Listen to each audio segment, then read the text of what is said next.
Last ২ দিন ধরে social মিডিয়াতে একটা ভিডিও খুব খুব খুব ভাইরাল হয়েছে মিস্টার সায়ক চক্রবর্তী বামনবাড়ির ছেলের, যে তাকে নাকি অলিপাবে নাকি ইচ্ছাকৃতভাবে নাকি বিফ স্টেক খাইয়ে দেওয়া হয়েছে। সে এত গদ্ধব একটা ছেলে, আতেল মাথা মোটা মার্কা ছেলে, সে জানে না যে অলিপাবে বিফ স্টেক সার্ভ করা হয়।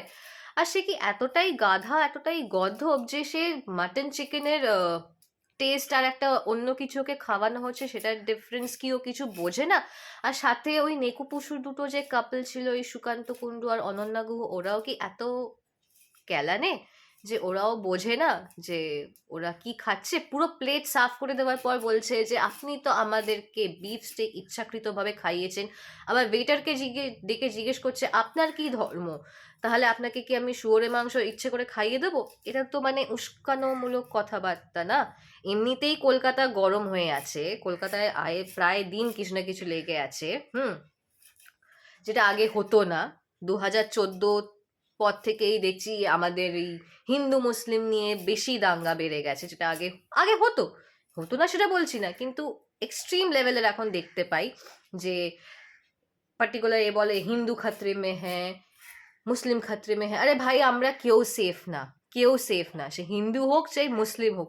হিন্দুও যেমন মরছে, মুসলিমও তেমনই মরছে কিছু হলে। কেউ কাউকে মানে বাছাই করছে না, মানে কাটছাট করে এ করছে না যে আচ্ছা একে হিন্দু একে ছেড়ে দেবো, একে মারবো না, এ মুসলিম একে মারবো, এরকম তো জিনিস হচ্ছে না।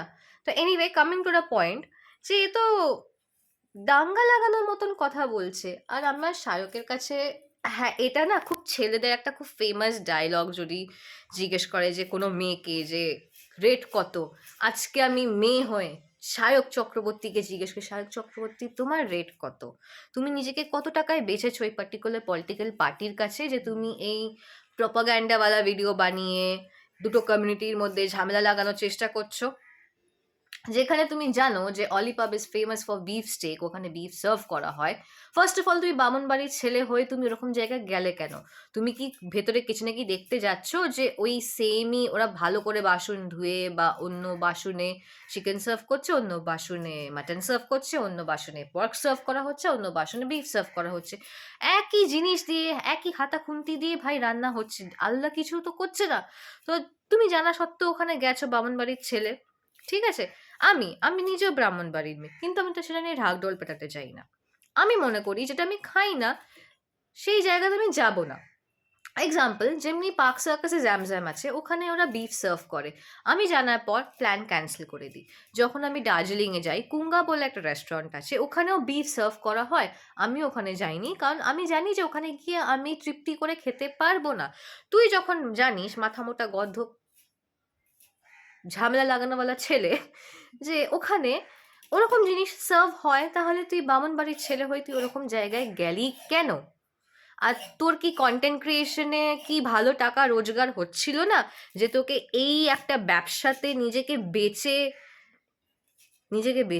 রাইট মা, নিজেকে বেচে এই জিনিসটা করতে হচ্ছে? যে না, একটা রাজনৈতিক দলের কাছে নিজেকে বেচে দিয়ে আমি আজকে টাকা কামাবো কেন? সুকান্ত কুণ্ডুর কি ইঞ্জিনিয়ারিং, ও তো ইঞ্জিনিয়ার ছিল, সফটওয়্যার ইঞ্জিনিয়ার, ওর কি টাকা আসছিল না? অনন্যা গুহর কি সিরিয়াল করে টাকা আসছিল না?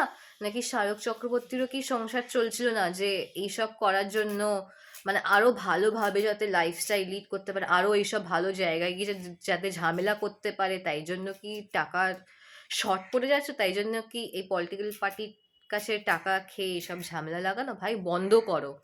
এবার না, তুমি যেমনি রাস্তায় লোককে হ্যারাস করো, যেমনি বেটাটাকে তো পুরো অ্যারেস্টই করিয়ে দিল, কোনদিন তুমিও না রাস্তায় লোকের কাছে চত্থাপ্পড় খেয়ে যাও? যতই তোমার দাদা 24 ঘন্টায় কাজ করুক না কেন, তোমায় কেউ বাঁচাতেও পারবে না। তুমি এরকম কাজ করবে, তুমি লাঠি ঝাঁটা খাবে পাবলিকের কাছে।